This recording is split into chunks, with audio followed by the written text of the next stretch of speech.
Prince Yadav जो अब इस दुनिया में नहीं रहे, जो एक बड़े शिक्षक के महत्वाकांक्षाओं के भेंट चढ़ चुके हैं।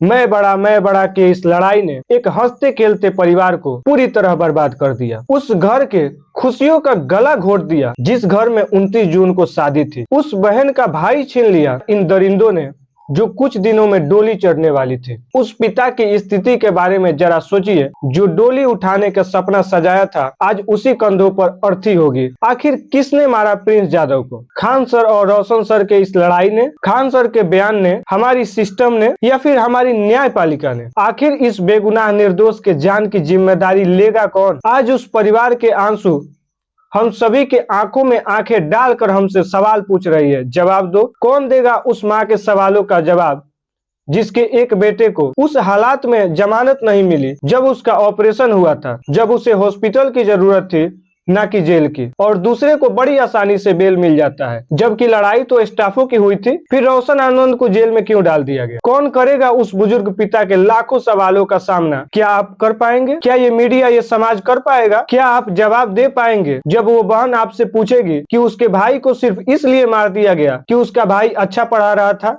कम फीस में पढ़ा रहा था और बढ़िया रिजल्ट दे रहा था? क्या उसी की सजा मिली है प्रिंस यादव को? क्या हम उसी बिहार में रह रहे हैं जहां चाणक्य ने शिखा खोल के एक सनकी राजा का राज्य तबाह करने का संकल्प ले लिया था? क्या हम उसी बिहार में रह रहे हैं जहां सबसे पहले शिक्षा का प्रचलन आया, जहां शिक्षा महान थी, जिस बिहार को त्याग और तपस्या की धरती बोला जाता था? बिहार तो ज्ञान की धरती थी ना, इसे भी हमने अपराध की धरती बना दी। क्या हमें चुल्लू भर पानी में डूब नहीं मरना चाहिए? क्या इतना सब कुछ होने के बाद भी आप गर्व से बिहारी कहला पाएंगे? क्या हम आगे की होड़ एक जान से ज्यादा बहुमूल्य हो गई? एक पल के लिए मान भी लेते हैं कि प्रिंस यादव की मौत मानसिक तनाव से हुई थी, तो फिर ये तनाव दिया किसने? FIR में प्रिंस यादव का नाम दिया किसने? क्या हम आज उसी टीचर को देख रहे हैं जो बोर्ड पे खड़े होकर ज्ञान देता था कि बिहार में अगर दो लोगों की लड़ाई हो जाती है तो केस में पूरे परिवार का नाम दे दिया जाता है ताकि परिवार बर्बाद हो जाए? फिर आपने क्या किया? आप भी तो उसी रास्ते पे चले। लड़ाई तो आपको रोशन सर से थी ना। प्रिंस यादव का नाम केस में किसने दिया? अपना दोष किसी को नहीं दिखता है, सभी एक दूसरे को बदनाम करने में लगे हैं। फिर भी हमारे सारे मीडिया,